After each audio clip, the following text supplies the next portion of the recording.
Halo semuanya, balik lagi di King Ripan. Kali ini Ripan bakal ngebahas sesuatu hal yang ya bisa dibilang agak sedikit kontroversi, apalagi dengan warga-warga negara Indonesia kita yang super beragam, sampai ke orang-orangnya pun beragam. Yang intinya, kenapa orang Indonesia demen bener gitu pakai motor trail atau supermoto buat dipakai harian, yang padahal mah joknya kecil, tangkinya kecil, tenaganya juga kecil, nyaman kagak ada, malah jenjet kareo. Emang apa sih nggak boleh?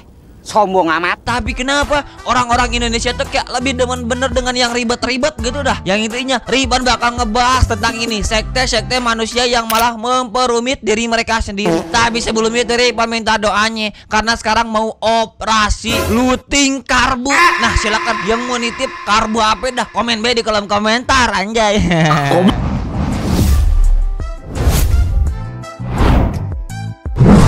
Oke, sebelum kita masuk ke dalam pembahasan, kita ngomongin dulu motor trail atau supermoto yang sering banget dipakai harian di Indonesia. Misalnya nih, Kawasaki KLX 150, Honda CRF 150L atau Yamaha WR 155. Motor ini sebenarnya diciptakan buat nyasar ke alam. Yaitu juga di alam malah nyusahin, malah turu bukannya terabas.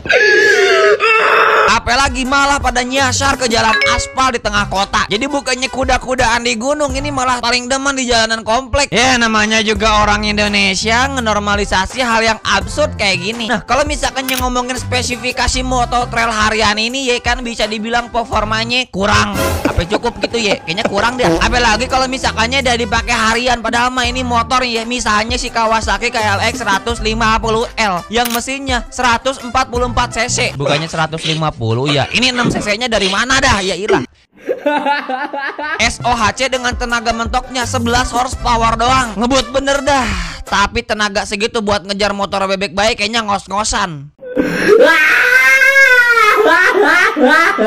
Selain itu ada Honda CRF 150L 149cc dengan 12 horsepower, dan ada WR 155. Ya agak sedikit mending karena 16 HP, tapi tetap kalau misalkannya kita komparasi dengan motor trail kompetitornya, ini emang motor dengan konsep paling absurd.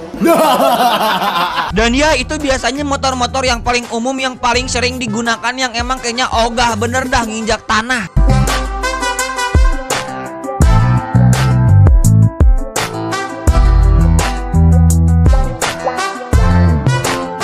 Dan ya udah, kira-kira Bang Riban kenapa sih alasannya gitu ya orang-orang tuh pakai motor trail yang jelas-jelas memperumit dah malah dipakai harian? Alasan yang pertama pastinya gaya hidup adventure, yang padahal mah ngejar ojek online bae mah susah. Alasan pertama kenapa banyak yang pakai motor trail ini buat harian adalah karena gaya hidup yang pengen kelihatan adventure, yang pengen kelihatan lebih gagah, tinggi gitu ya meskipun lemot. Bagian orang mungkin ngerasa kayak keren, beh ini mah ya, bawa motor jangkung yang serasa siap melibas sungai, nginjak bebatuan atau nerabas lumpur, yang padahal mah kenyataannya hari-harinya cuma dilewati trotoar atau gang kecil. Kalau ditanya pasti mereka jawab, ya kita makan pakai motor trail emang cuman buat gaya-gayaan, esensi doang biar kelihatan tinggi. Lagi pula kan motor kita kenceng, siap ngelawan motor-motor lain bae dah. Pokoknya yang padahal lawan nyokaru bae dah, kelabakan dah no motor-motor. Belum juga kalau misalkan yang ketemu jalan jelek juga tetap dihindarin bae, ujung-ujungnya mah udah diajak ke gunung ngerepotin. Terus gas gede. Jadi Di aspal juga malah belagu. Bagian dikejar sama motor baik pura-pura ngecek HP. Ya ilah.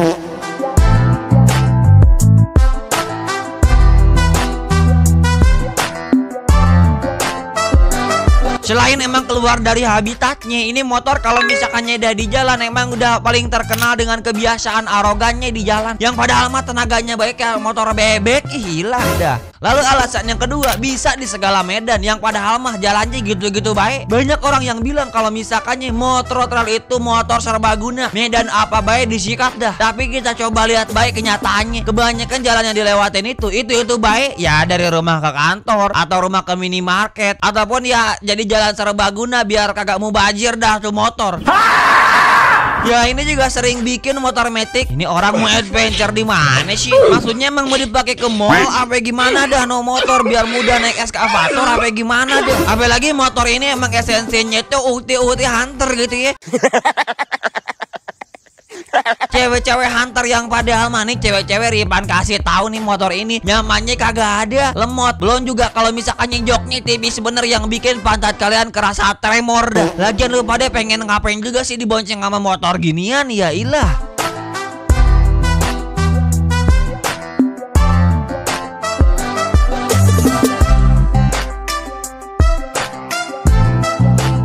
Terus alasan yang ketiga ya apalagi kalau misalkan biar kelihatan keren. Yang padahal mah ngos-ngosan ngejar motor lain juga.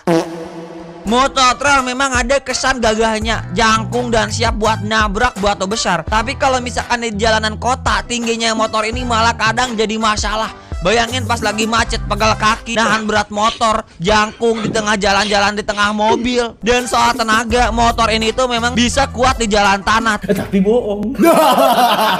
Gak terlalu kuat deh malah. Oke. Tapi kalau misalkannya buat kecepatan di jalan aspal, anggap aja kayak lagi bawa motor bebek pakai ban gambot dah. Agak ngebut bensin malah habis buat angkat bodi motor yang jangkung. Jadi kalau misalkannya cuman pengen tampil keren tapi nyatanya ngejar motor lain malah ngos-ngosan, mendingan malah lebih mikir lagi dah dikit rasionalnya gitu ya.